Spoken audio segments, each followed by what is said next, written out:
আমি যখন ছোট ছিলাম খেলতে যেতাম মেঘের দোলে। একদিন এক মেঘবালিকা প্রশ্ন করল কৌতূহলে, এই ছেলেটা নাম কি রে তোর? আমি বললাম ফুসমন্তর। মেঘবালিকা রেগে আগুন, মিথ্যে কথা, নাম কি অমন হয় কখনো? আমি বললাম নিশ্চয়ই হয়, আগে আমার গল্প শুনো।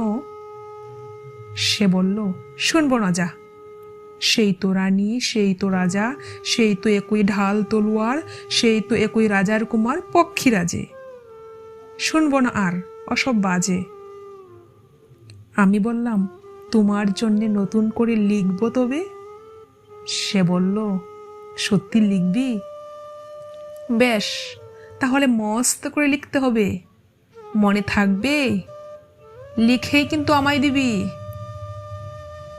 আমি বললাম তোমার জন্য লিখতে পারি এক পৃথিবী।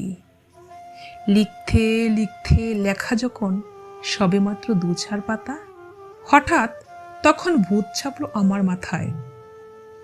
কুঁজতে কুঁজতে চলে গেলাম ছোটবেলার মেঘের মাঠে। গিয়েই দেখি চেনা মুখ তো একটিও নেই এ তল্লাটে। একজনকে মনে হলো ওরই মধ্যে অন্যরকম। এগিয়ে গিয়ে বলি তাকে, তুমি কি সেই মেঘবালিকা? তুমি কি সেই? সে বলেছে মনে তো নেই, আমারও সব মনে তো নেই। আমি বললাম তুমি আমায় লেখার কথা বলেছিলে। সে বলল সঙ্গে আছে, ভাসিয়ে দাও ঘায়ের ঝিলে। আর হ্যাঁ শুনো, এখন আমি মেঘ নই আর, সবাই এখন বৃষ্টি বলে ডাকে আমায়। বলি হঠাৎ এক পশলায় চুল থেকে নখ আমায় পুরো ভিজিয়ে দিয়ে অন্য অন্য বৃষ্টি বাদল সঙ্গে নিয়ে মিলিয়ে গেল খরস্রোতায়, মিলিয়ে গেল দূরে কোথায়, দূরে দূরে। বৃষ্টি বলে ডাকে আমায়, বৃষ্টি বলে ডাকে আমায়। আপন মনে বলতে বলতে আমি কেবল বসে রইলাম ভিজে একসা কাপড় জামায়। গাছের তলায় বসে রইলাম, বৃষ্টি নাকি মেঘের জন্য। এমন সময় অন্য একটি বৃষ্টি আমায় চিনতে পেরে বলল, তাতে মন খারাপের কি হয়েছে? যাও, ফিরে যাও, লেখো আবার।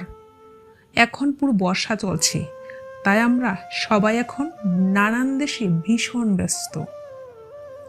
তুমিও যাও, মন দাওগে তোমার কাজে। বর্ষা থেকে ফিরে আমরা নিজেই যাব তোমার কাছে। এক পৃথিবী লিখব আমি, এক পৃথিবী লিখব বলে ঘর ছেড়ে সেই বেরিয়ে গেলাম, ঘর ছেড়ে সেই ঘর বাঁধলাম গহন বনে। সঙ্গে শুধু কাগজ কলম, একাই থাকবো, একাই দুটো ফুটিয়ে খাবো, 2-1 মুঠো ধুলোবালি। যখন যারা আসবে মনে তাদের লিখব, লিখেই যাব। এক পৃথিবীর 100 রকম স্বপ্ন দেখার সাধ্য থাকবে যে রূপকথার, সে রূপকথা আমার একার। ঘাড় গুজে দিন লিখতে লিখতে, ঘাড় গুজে রাত লিখতে লিখতে, মুছেছে দিন মুছেছে রাত। যখন আমার লেখবার হাত অসাড় হলো, মনে পড়ল সাল কি তারিখ, বছর কি মাস, সেসব হিসেব আর ধরিনি। লেখার দিকে তাকিয়ে দেখি এক পৃথিবী লিখব বলে একটা খাতাও শেষ করিনি। সঙ্গে সঙ্গে ঝমঝমিয়ে বৃষ্টি এলো খাতার উপর, আজীবনের লেখার উপর। বৃষ্টি এলো এই অরণ্যে।